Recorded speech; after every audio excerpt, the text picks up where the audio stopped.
Երբեմն տեխնիկական զարգացվածությունը մթագնում է մեր միտքը ու հեռացնում է մեզ Քրիստոսից։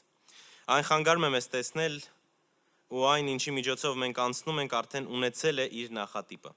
Մեր զարգացվածության առաջընթացը երբեմն չի ծառայում Աստծուն փառք բարձրացնելու համար, այլ նրա գոյությունը կասկածելուն է շատ անգամ ծառայում։ Մեզ օգտակար կլինի հիշել ու շարունակ խորել այն ճշմարտության շուրջ, որ ամենաուղղակի օտարականներ ու պանդուխտներ ենք այս կյանքում։ Մարդկության հավերժական բնակարանը երկինք լինի թե դժոխք, հաստատվելու է ամեր պանդխտության օրերում իրականացված գործերով։ Այսօր մեր թարգմանչուհուն, երբ որ միանգամից թարգմանած արդեն տեղերը արագ տվեցի, որպեսի ժամանակը խնայենք, ասեցի Նաիրա ջան, այսօր ընդամենը 4 թերթ Աստվածաշունչա լինելու։ Վերջի անգամ խոսքից կիսվելուց քուրերից մեկը ոչ մեր ծառայությունից մոտեցավ, ասեց շատ լավ էր խոսքը, բայց շատ էր Աստվածաշնչյան տեղերը ու այս անգամ որոշել եմ, որ Աստվածաշնչյան տեղերը ավելի շատ պիտի լինի։ Մենք խոսքի ծառայողներ ենք ու մենք հավաքված ենք խոսքի շուրջ։ Եվ այսպես, հնամյան օրուխտ։ Ինչքան ավել եմ շփվում որոշ քույրերի ու եղբայրների հետ, այնքան ավելի հասկանում, որ նրանց համար նոր ուխտը միայն մեղքերի թողությունն ու Տիրոջ շնորհքն է։ Բացարձակապես սրանք նոր ուխտի անբաժան ու կարևոր մասնիկներ են, բայց եթե մենք մեր ուշադրությունը գիտակցաբար կամ անգիտակից հառում ենք միայն սրանց վրա անարգելով կամ անպատվելով նոր ուխտի մնացած ասպեկտները, որ ամենակարևորն է Հիսուսին, ապա արդարև մեզ կարելի անվանել աղանդավորներ։ Ամբողջ Աստվածաշունչը Հիսուսի մասին է։ Այն պատմություն չէ արարչագործության, մարդկության, հրեա ազգի, մարգարեների ու առաքյալների մասին, այն Հիսուսի մասին է։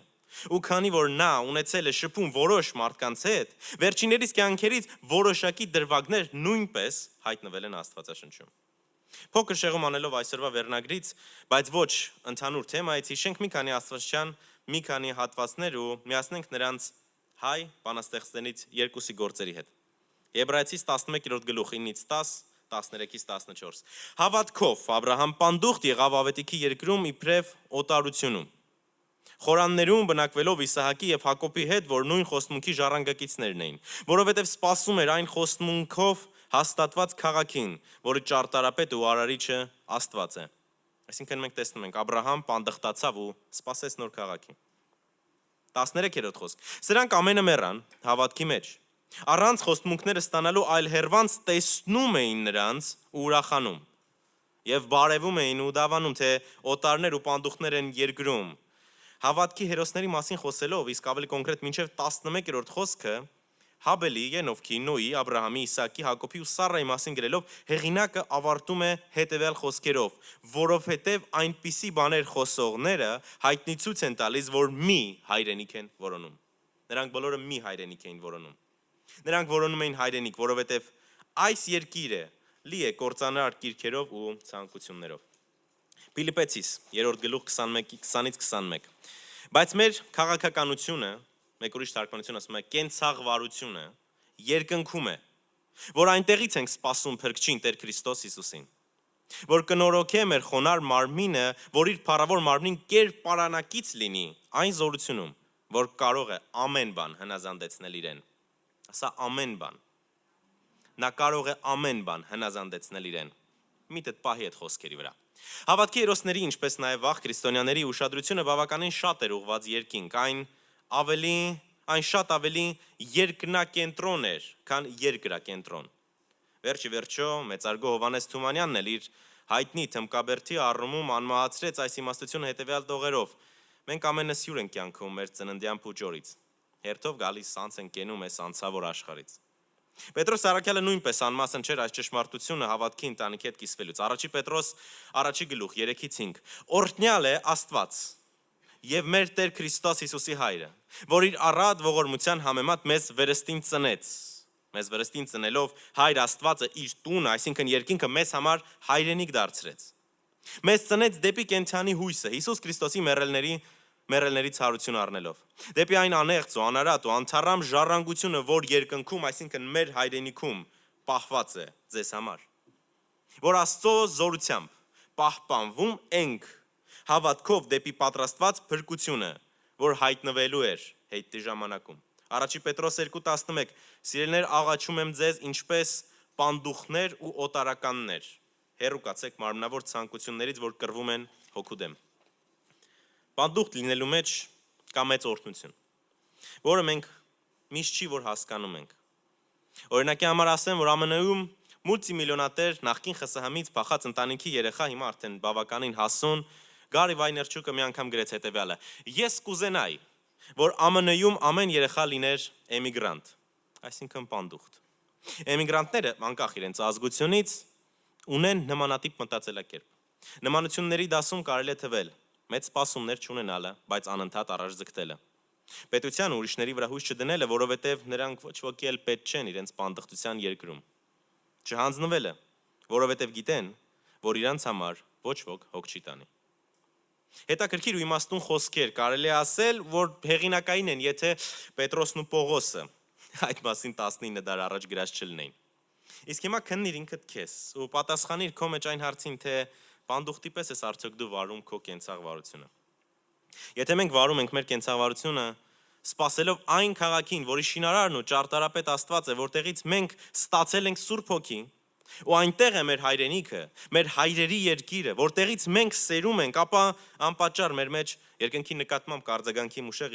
իշխանի հետևյալ տողերը զոնված հայրենիքին։ Երկիր հնամյա, երկիր պապենի, քո ոգուց շաղված լեզու մայրենի, քո ոգուց բուսած տենչանք ու կարոտ,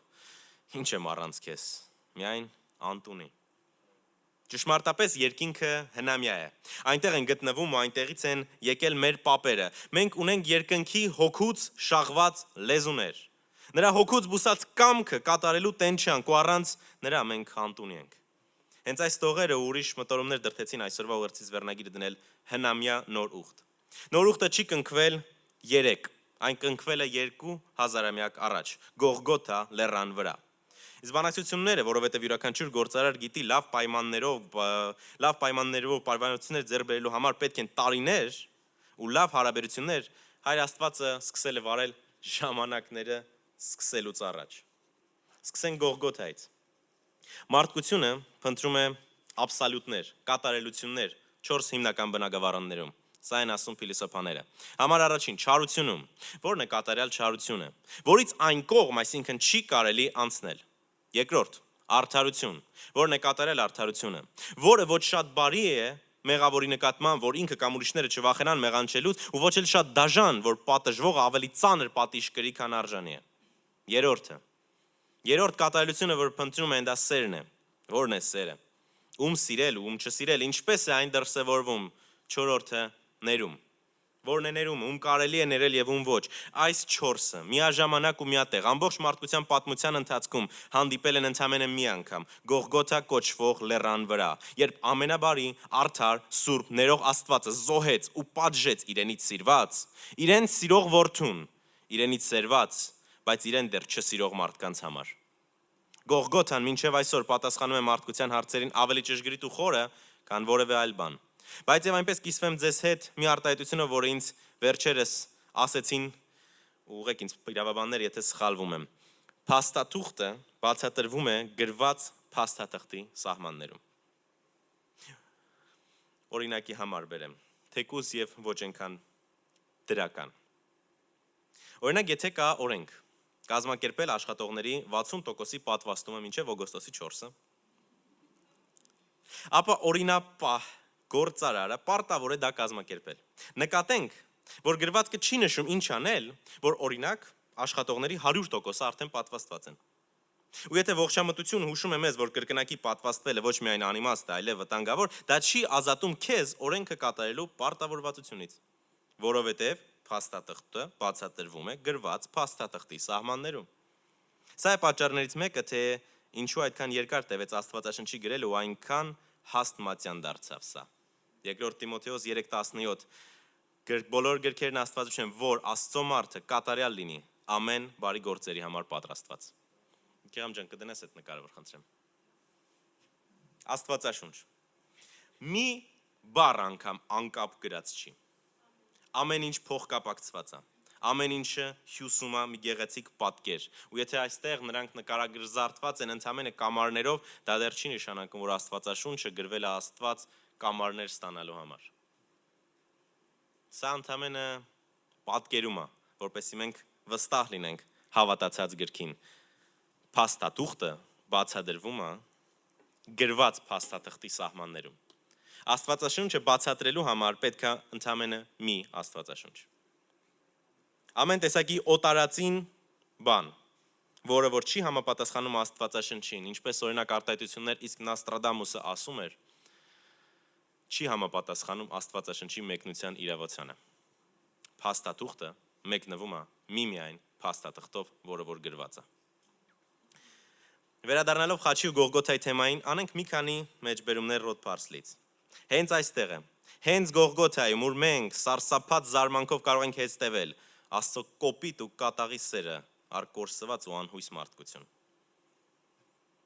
Հաջորդը, անխաչ սերունդը պիտի մատնանշվի հետ դեպի Գողգոթա։ Խաչի ուղերձն այն է, որ մենք եղել ենք ու հավետ կմնանք անօգնական մեր փրկությունը վաստակելու մեջ։ Բայց սա մի ուղերձ է, որ կրոնականացված ու հպարտ մարդու հպարտությունը չի կարող ընդունել։ Խաչը դուռ է դեպի հոր սիրտ։ Եվ վերջինը, Գողգոթայում խաչված գառան խաչը այն վայրն է, որտեղ սնանկացած, ունկած ռասայի մշակույթը հանդիպում է զոհաբերող ծառայության, փոխակերպող զորությանը։ Եփեսացիս 4:23-32։ Լսի սիրելիս ու կտեսնես, որ միայն Գողգոթան է, որ քեզ իզորու կդարձնի սա պահել։ Եփեսացիս 4:23-ից։ Եվ ձեր մտքի հոգով նորոգվեք։ Եվ նոր մարդուն հագնեք, որ Աստծո պատկերի պես ստեղծված է ճշմարտության ու արդարության սրբությունով։ Նրա համար դեն գցելով ստությունը, խոսեք ճշմարտություն ամեն մարդ իր ընկերի հետ։ Վասնզի դուք իրար անդամ եք։ Բարկանաք, մի մեղանչեք։ Թող արեգակը ձեր բարկության վրա չմտնե ու տեղի չտաք սատանային։ Նա որ գողանում էր, թող էլ չգողանա, այլ մանավանդ աշխատի իր ձեռներով բարին գործել ու ունենալուց հետո էլ տա չունեցողին։ Ոչ մի գեշ խոսք դուրս չգա ձեր բերանից, բայց այն որ բարի է, շինության համար հարկավոր, որ շնորհք տա լսողներին։ Ու մի տրտմեցնեք Աստծո Սուրբ Հոգուն, որով կնքվեցաք փրկության օրվա համար։ Ամեն դառնություն եւ բարկություն, եւ սրտմտություն, եւ աղաղակ, եւ հայություն թող վեր առնվի ձեզանից ամեն չարության հետ, եւ իրար հետ քաղցր եղեք։ Գցած, իրար ներելով, ինչպես Աստված էլ Քրիստոսով ձեզ ներեց։ Այսպիսի փոխակերպման զորություն դու կարող ես ստանալ միմիայն Գողգոթյան խաչի մոտ։ 19-րդ դարի անգլիկան եկեղեցու եպիսկոպոս J.C. Rayleigh-ն ասեց. Քրիստոս խաչվել է մեղավորների համար։ Ցավալի է, մինչդեռ շատ քրիստոնյաներ ապրում են այնպես, կարծես նա երբեք չի էլ խաչվե։ Ալեքսանդր Մակլարենն ասեց. խաչը փրկության ու մարդկության պատմության կենտրոնն է։ Ես էլ կավելացնեմ այս թեոր խոսքերին հետևյալը. մենք հետևորդներ ենք խաչյալի, մենք հետևորդներ ենք հարյալի։ Հիմա անցնենք բանակցություններին կամ էլ անվանենք սա մինչև կնքելու ստորագրելու պատրաստման շրջման։ Հայտնություն 13:8-ում, երբ որ մինչ այդ խոսում է, որ ահա գազան բարձացավ եւ նրան տրվեցին իշխանությունը, 8-րդ խոսքը ասում է հետեւյալը. եւ կերկրպագեն նրան երկրի վրա բոլոր բնակիչները, որոնց անունները գրված չեն գառան կյանքի գրքի մեջ, որ աշխարհի սկզբից հետո մորթված է։ Աշխարհի սկզբից ի վեր մորթված։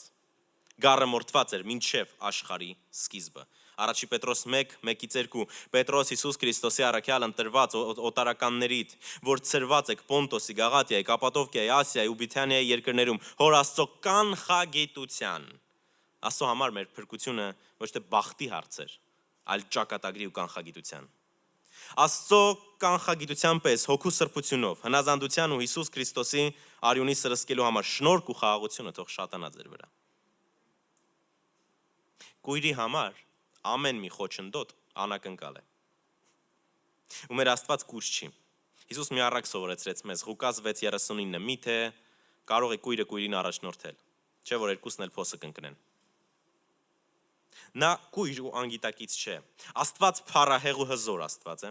Նա է, որ արարեց երկիր ու երկինք ու նրա բերանի շնչով աստղերը ի հայտ եկան ու շղթաներ կազմեցին։ Նա է, որ ոչնչի մեջ խոսք ասեց եւ ուղակի քաոսը անկարող եղավ արձագանքել նրա ոչնչով, որովհետեւ նրա խոսքը անպտուղ չի վերադառնա իրեն, այլ կանի ան, ինչի համար ուղարկված է։ Ու թեկուզ եւ եթե քաոսը ունենար բանականություն ինչպես Ջոն Միլտոնի կորսված դրախտը գրքում ու բողոքելով ճուզենար խանգարել սեփական անդորը, նա անկարող է ամենակարողի խոսքին հակառակվել։ Քաոսի ու դատարկության մեջ նա է կյանք բերողը, անհավատ ու հմբոստ հրեշտակներին ու մարդկանց նա է դժոխք ուղարկողը, հավատացողներին ու խոնարհվողներին նա է երկինքը, որպես հայրենիք ու ժառանգություն պարգևողը։ Ու այս Աստված տվեց մեզ նոր ուխտ։ Եբրայեցիս 8-րդ գլուխ 10-րդ խոսք։ Որովհետև սա է այն ուխտը։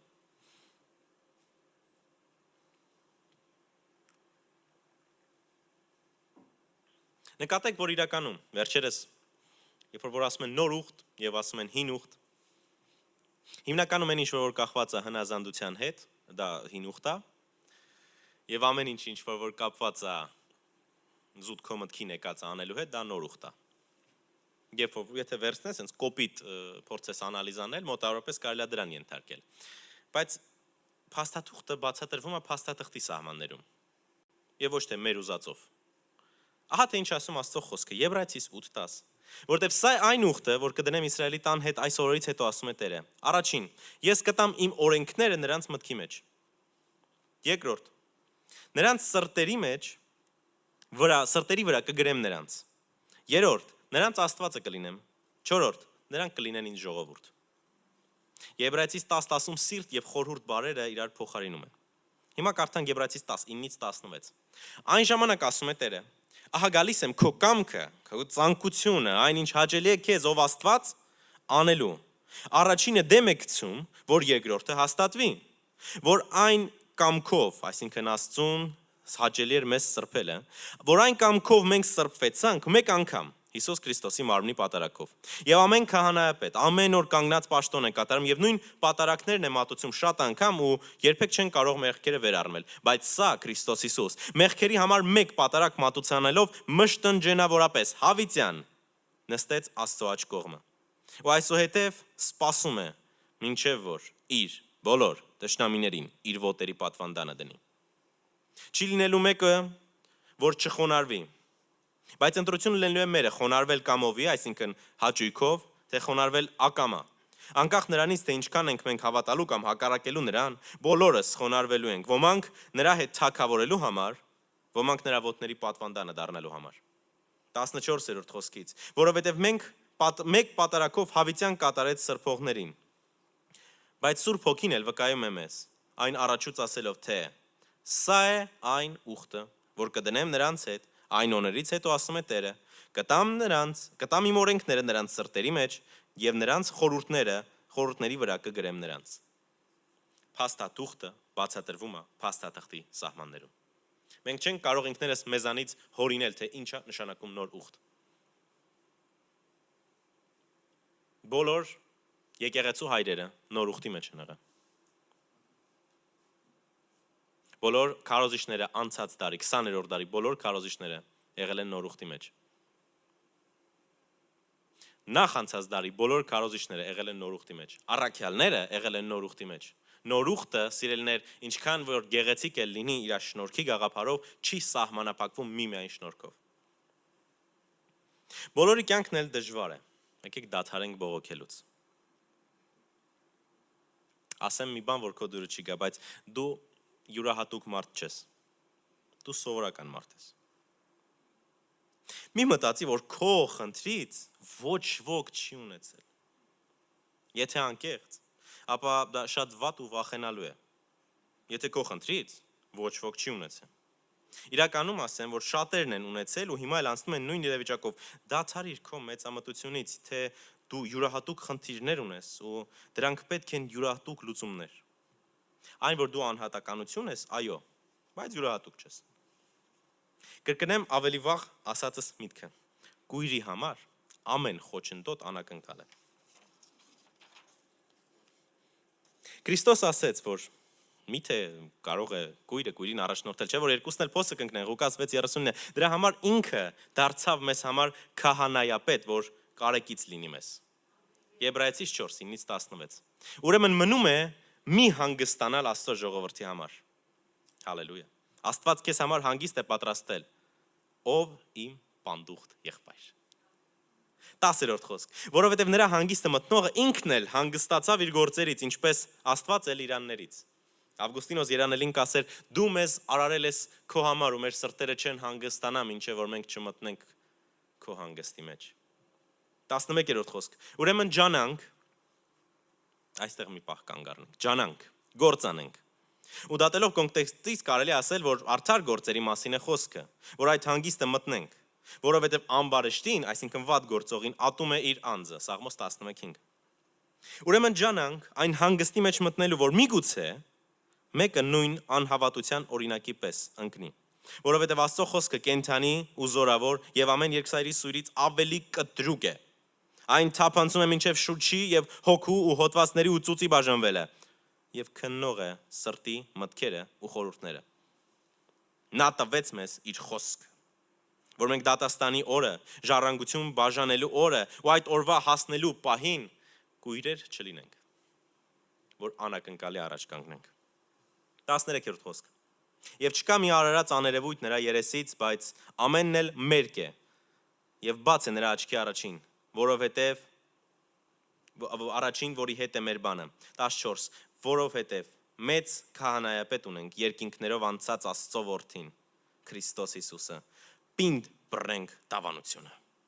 Որովհետև ոչ թե այնպիսի քահանայապետ ունենք, որ չկարողանա մեր տկարությունների հետ կարեկից լինել, այլ մի այնպիսին,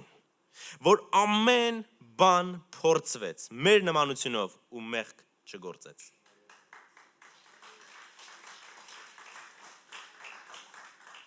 Այ մինչև 16-րդ խոսքը նայեք 14-ի վերջ ասում է պինդ բռնենք դավանությունը։ Ու երբ որ դու պինդ ես բռնած դավանությունը, այդ ժամանակ ու միայն այդ ժամանակա որ դու զորություն ունես համարձակությունով մոտենալ շնորհքի աթոռին, որ ողորմություն ընդունես։ Ու շնորհ գտնես պատշաճ ժամանակին օգնելու, որ տվեց ամենին եկեղեցուն, որ մենք էլ իր համար լույս լինենք։ Ուրեմն այս ամենը իմանալով ինչ է մեզ հարկավոր։ Ինչ անենք, որ արդար ջանանք, բազում առաքինություններ, որոնք հաճելի են Տիրոջը, որ նրանք բոլորը գրված են այս գրքում, բայց այսօրվա ուղերձս կավարտեմ խոսելով երկուսից՝ վախենալուց ու չհանձնվելուց։ Եբրայեցիս 12:28։ Ուստի անշարժ թագավորություն ընդունած լինելով պինդ բռնենք այն շնորհքը, որով պաշտում ենք հաճությամբ Աստծուն, վախով ու երկյուղացությամբ, որովհետև մեր Աստվածը փչացնող կրակ է։ Ամենատրամաբանական ու առաջնային բանը, որ մենք կարող ենք անել Աստծուն ճանաչել սկսելուց, դա նրանից վախենալն է։ Գիրքը մեկնենք իր սահմաններում, ու ոչ թե մեզանից բացատրություններ ավելացնենք, Աստված ոչ բառապաշարի, ոչ էլ թանակի պակաս ուներ, երբ որ գրեց վախեցեք ինձանից։ Հակառակ դեպքում նա կգրեր ինձ մի ահավոր ձևի քո հասկացողությունից ու պատկերացումից շատ պատիվ տուր, բայց գրեց վախեցեք։ Առակաց 1:28-29։ Իմաստությունը կանչումով ասում է հետևյալը. այն ժամանակ ինձ կկանչեն, բայց ես չեմ պատասխանի, առավոտանց կանուխ ինձ կորոնեն, բայց ինձ չեն գտնի, որովհետև գիտությունը ատեցին, լսի, եւ Տիրոջ վախը չընտրեցին։ Իմաստություն չեն գտնում, իմաստություն չկա, որովհետև դու չընտրեցիր Տիրոջ վախը։ Տիրոջից վախենալ ընտրությունն է, որ ամեն մեկս պետք է կատարենք։ Ու տա Աստված, որ ինչքան հնարավոր է շուտ կատարենք այդ ընտրությունը։ Առաջի Պետրոս 1:15-19։ Այլ ձեզ կանչող սուրբի պես, դուք էլ սուրբ եղեք ձեր բոլոր վարքերում, որտեղ գրված է սուրբ եղեք, որ ես սուրբ եմ։ Եվ եթե հայր ենք կանչում նրան, որ առանց աչառության դատաստան անում ամեն մեկի գործին, ապա ձեր պանդխտության ժամանակը վախով վարվեք։ Մի անարգեք սիրելիներ վախը, այլ ընդունեք այն կօգնի ձեզ փրկվել ու փրկված մնալ։ 18-րդ խոսք. Գիտենալով, որ ոչ թե ապականացու արծաթով կամ ոսկով փրկվեցաք ձեր հայրենավանդ ունայն վարմունքից, այլ Քրիստոսի պատվական արյունով, ինչպես մի անբիծ ու անարատ գառի։ Այսօր խոսել ենք արդեն Գողգոթայից։ Փիլիպեցիներ 2:12-15։ Ուրեմն, իմ սիրելիներ, ինչպես ամեն ժամանակ հնազանդեցիք ոչ միայն իմ ներկայությունում, այլ հիմա էլ ավելի իմ բացակայությունում, ահով ու դողալով գործեցեք ձեր անձերի փրկությունը։ Վասնզի Աստված, որ ներգործում է ձեզանում կամենալն էլ, ցանկանալն էլ իր հաճության պես, ամեն բան գործեցեք առանց տրտնջանքի ու վիճաբանությունների, որ լինեք անբիծ ու անարատ որդիկ Աստծո, առանց այն մեղադրանքի ու կամոր ծռած ազգի, որոնց միջում երևեցիք, ինչպես լույս տվողներ աշխարհի մեջ։ Ունես արդյոք դու լույս շողալու համար։ Ունես արդյոք դու լույս տալու համար։ Գիտեք, այսքան նորության հատվածներ ունենալով ու անարգելով մենք իմաստություն չենք գործի։ Անարգելով այն բանը, որ կարիք կա ու տեղ կա վախենալու, կարիք կա ու տեղ կա ահով ու դողով գործելու մեր փրկությունը, դեք նման է մի առակի։ Երբ որ մեծ ձուկը լողալով գալիս է ու կրտսերին ասում է, այսօր ջուրը լավը չի։ Իսկ կրտսերը նայում է շվարած աչքերով մեծին ասում է, ինչ ջուր։ Նրա համար ինքը ամբողջ իր կյանքում եղել է ջրի մեջ, բայց չի հասկանում, որ ջրից բացի ուրիշ բան էլ կա։ Խոսքի ամբողջության ուշադրությանն է դարձնել պետք։ Քրիստոսի ծննդից հետո առաջին 4 դարի հոգևոր ռահվիրաները, եկեղեցու հայրերը հավատում էին, որ սուտ ու կիսատ ուսմունքը ավելի վտանգավոր է, քան Քրիստոսի համար նահատակվելը։ Քրիստոնյաների նահատակումները նրանց չէին սպանում, այլ փոխադրում էին երկինք, փոխադրում էին հայրենիք, իսկ սուտ կամ կիսատ ուսմունքները սպանում էին նրանց հոգին, ու դրանց հավատալով մարդիկ արժանի էին դառնում դժոխքի։ Ուզում եմ հավատալ, որ ժամանակն է, որ եկեղեցում պաշտոն կատարող քահանաները անվանեն սուտը սուտ, այլ ոչ թե անձնական հայտնություն։ Չհանձնվելու համար թերևս ամենաանհամապատասխան խոսքն էլ կլինի հետևյալը։ Գործ Կառաքելոց 14:21 Աշակերտների սրտերը հաստատեցին ու հորդորեցին, որ հաստատ կենան հավատքի մեջ, եւ թե շատ նեղություններով պետք է մեզ անցնել Աստծո արքայություն մտնելու համար։ Ի հակառակ ժամանակակից աստվածաբանության ճակերտների մեջ եւ որոշ գայլերի, ոչխարների մորթով նկատենք, որ քրիստոնյային շատ նեղություններ են սպասում արքայության ճանապարհին։ Սա իմանալ է պետք, որ խոչընդոտները մեզ համար անակնկալ չլինեն։ Կույր մի լինեք։ Կյանքում անընդհատ լինելու են խնդիրներ։ Ու առաքյալները սա գիտեին, դրա համար ոչ մեկին չեն խաբում։ Լուծելով խնդիրներից մի բազմություն, օրինակ, հարկ է լինելու լուծել մյուս բազմությունը, որ արդեն պատրաստ է քեզ հյուրընկալվելու։ Հարցը խնդիր ունենալու կամ չունենալու մեջ չէ։ Երբեմն անգամ հարցը խնդիրը լուծելու մեջ չէ, այլ քո մոտեցման ու որոշածը կատարելու մեջ է։ Ահա մի հետևյալ իմաստությունը։ Անհաջողությունների 70%-ը գալիս է որոշումը վատ կատարելուց, ու ոչ թե սխալ նպատակից կամ սխալ կայացրած որոշումից։ Հեղինակն է Ռեմ Չարանը, Հարվարդի եւ մեկ այլ բուհերի խոսնակ։ Fortune 500 ցուցակում կազմակերպությունների խորհրդատու։ Fortune 500-ում մտնում են աշխարհի 500 ամենամեծ կազմակերպությունները։ Անձնավորությունը, որ նրանց խորհուրդ է տալիս, նրան է պատկանում այս արտահայտությունը։ 70%-ը ասում է, գալիս է նրանից, որ մենք սխալ ենք անում։ Ինչքան նման ու համապատասխանում է սա մեզ։ Մենք արդեն ունենք կայացրած որոշումներ, բայց օրհնության դուռը մեզ համար փակ է, որովհետև կաղում է մեր կատարողունակությունը ու կատարողունակության որակը։ Սա չի հասկացում Աստվածաշնչին, այլ Աստվածաշունչն է մեզ դա սովորացնում իրականում։ Դա տեսնելու համար դու տանելու ես զանազան խնդիրներ։ Ոչ թե որովհետև չար ես, բայց Տերը վստահում ու հավատում է, որ դու կարող ես դրանք հաղթել։ Առաջի Կորինթացիս 10:13 Ձեզ ուրիշ փորձություն չի պատահել, բացի մարդկային փորձությունից։ Բայց Աստված հավատարիմ է, որ չի թողի ձեզ ձեր կարողությունից վեր փորձվելու։ Այլ փորձության հետ ելքն էլ կպատրաստե, որ կարողանաք համբերել։ Սա ասում է Աստվածաշունչը։ Սաղմոս 34:19 Շատ են արդարի նեղությունները, բայց Տերը այն ամենից փրկում է նրան։ Ինչու է այս ամենը տեղի ունեն մեր կյանքում, որովհետև Տերը կամենում է, որ դու բարձրանաս։ Բարձրանաս քո խնդիրներից, իրավիճակներից, սխալ մտքերից, հիվանդություններից, մեղքերից։ Նա կամենում է, որ դու նստես իր հետ գահին։ Հայտնություն 3:21 ասում է հետևյալը. Ով որ հաղթում է, կտամ նրան, որ ինձ հետ նստի իմ աթոռի վրա։ Ինչպես ես էլ հաղթեցի ու նստեցի իմ հոր աթոռի վրա։ Եթե չկա խնդիր, ինչ հաղթանակի մասին է խոսքը։ Ուրեմն սիրելի քույր ու եղբայր, քայլիր այս կյանքում Աստծո նոր ուխտի իմաստությունով ու լույսով, իբրև օտարական ու պանդուխտ, վախով գործելով քո փրկությունը ու հավատալով Փիլիպեցիս 1:6-ին։ Եվ հաստատ համոզված եմ սրան, որ նա, որ ձեզանում սկսեց այս բարի գործը, կկատարի էլ մինչև Տեր Քրիստոս Հիսուսի գալու օրը։ Ամեն։ Հավատալով սրան։ Սիրելիներ, հույս ունեմ այսօրվա խոսքը ինչ որ մեկին շինություն եղավ։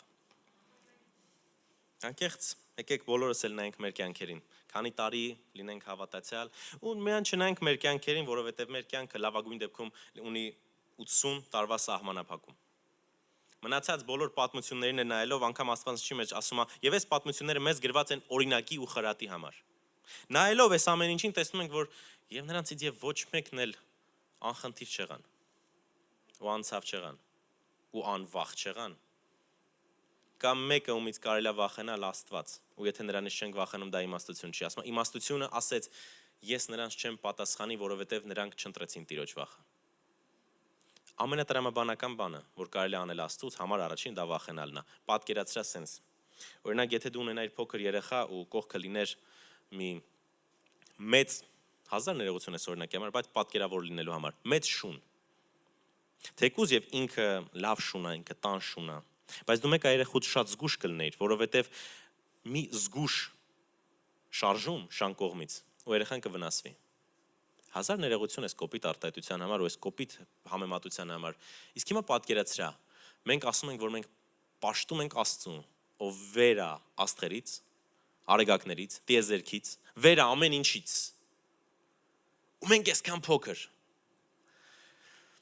Իրականում կարծում եմ ամենատրամաբանական բանը սկսել իրանից վախենալն է։ Դա ամենատրամաբանական բանն է, համար առաջի բանը, դրա համար ասում եմ իմաստության սկիզբը Տիրոջ երկյուղն է։ Մենք իհարկե կարող ենք դրան ավելի միստիկ, ինչ-որ sense խորհրդային իմաստություն տալ, բայց Աստվածաշունչը շատ պրակտիկ, շատ ռեալ գիրք է։ Ասում եմ առաջի տրամաբանական բանը դա Աստծուց վախենալն է։ Գիրքը եկեք մեկնենք գրքի սահմաններում։ Օրենքի հետ տենց են վարվում։ Թող Աստված օրհնի ամեն մեկի, եկեք աղոթենք, խնդրում եմ, խոնարհենք մեր գլուխները։ Տեր Քրիստոս Հիսուս, գոհանում ենք քեզանից այսօրվա համար։ Մենք գոհանում ենք քեզանից ամենակարող Աստված, որ դու իմաստուններից պահեցիր ու մեզ երեխաներին հայտնեցիր։ Մենք գոհանում ենք քեզանից ով Քրիստոս Հիսուս, որ պատասխանն ենք քո քահանայապետական աղոթքի։ Երբ որ դու կանգնեցիր ու աղոթք արեցիր, ասիր, հայր աղոթք եմ անում, որ դու նրանց պահես, նրանց ու նրանց ովքեր որ նրանցից հետո կգան, որ դու պահես նրանց միության մեջ։ Թող որ մենք միայն ոչ միայն քո խոսքը լսողներն ենք, այլ կատարողները լինենք։ Ոչ միայն մարգարեների պես քո խոսքը ասողներ լինենք, այլ քո որդու պես խոսքդ կատարողը լինենք, օրենքը կատարողը լինենք, Տեր Քրիստոս։ Թող որ ողջամտությունը մեզանից հեռու չլինի, որովհետև մենք վախի հոգի չենք առել, որ վախենանք ու սարսափենք, այլ ողջամտության հոգի ենք առել։ Մենք առել ենք ողջամտության հոգի, որ կասի, որ վախենալ պետք է միայն Աստծուց։ Մենք առել ենք ողջամտության հոգի, որ կասի, որ կարիք չկա հանձնվելու, անկախ խնդիրներից, անկախ ամեն կյանքի իրավիճակներից մեզ օտար բան չի պատահել, քան միայն բոլոր մարդկանց, որ պատահում է։ Ու եթե անգամ պատահել է մի օտար բան, ապա հավատարիմ է։ Հավատարիմ Աստված, որ ելքն էլ կտա, ու մենք անպատճառ դուրս կգանք այն իրավիճակից, այն չարությունից, այն դժբախտությունից, որի մեջ հայտնվել ենք, որովհետև հավատարիմանա, որ այն բարի գործը, որ սկսել է մեր մեջ, կատարի, մինչև Քրիստոս Հիսուսի գալը։ Մենք օրհնում ենք քո սուրբ ու զոր անունը ու խնդրում եմ Տեր Քրիստոս Հիսուս քույր եղբայրներիս համար, պնդացրա ամեն մեկիս հավատքը, պնդացրա ամեն մեկիս դավանությունը։ Այն ինչով որ մենք պետք է բռնենք այդ դավանությունը, թող որ դա պինդ լինի։ Եթե դա խորհրդով է, եթե դա սրտով է, եթե դա մտքով է, Տեր, թող որ դա պինդ լինի, որ մենք կարողանանք իզորու լինենք, պինդ բռնել դավանությունը, երբ որ կյանքի ջրերը, քամիները, անձրևները կհարցակվեն մեր վրա, իսկ նրանք անպատճառ հարձակվելու են, Տեր, որ մենք լինենք այն իմաստունը, որ կառուցեց իր տունը ժայռի վրա, որ կանգուն մնա այն ինչ որ կառուցել ենք, Տեր Քրիստոս։ Ու սա այն ուխտը, որ դու տալիս ես, որ քո օրենքը դնում ես մեր մտքի մեջ, որ քո օրենքը գրում ես մեր սրտերի ու խորհուրդների վրա, որ դու դառնում ես մեր Աստվածը, ու մենք էլ դառնում ենք քո ժողովուրդը։ Օգնիր մեզ ամենակարող, որ կոչմանը արժանի քայլենք։ Օգնիր մեզ ամենակարող, որ քո ժողովրդի կեցվածքին արժանի ապրենք։ Օգնիր մեզ ամենակարող, օգնիր մեզ հաղթել, որովհետև ուզում ենք քո հետ էլ նստել ու քո հետ էլ թագավորել։ Առանց այդ հայրենիքի մենք անտունի ենք։ Առանց այդ հայրենիքի մեր հոգին անընդհատ շրջելու է ու հանգիստ չգտնի։ Բայց ահա մեր համար մի հանգիստ է մնացել՝ մտնել քո հանգստի մեջ։ Ուրեմն թող գա քո արքայությունը ու լինի քո կամքը։ Հավիտյանս։ Ամեն։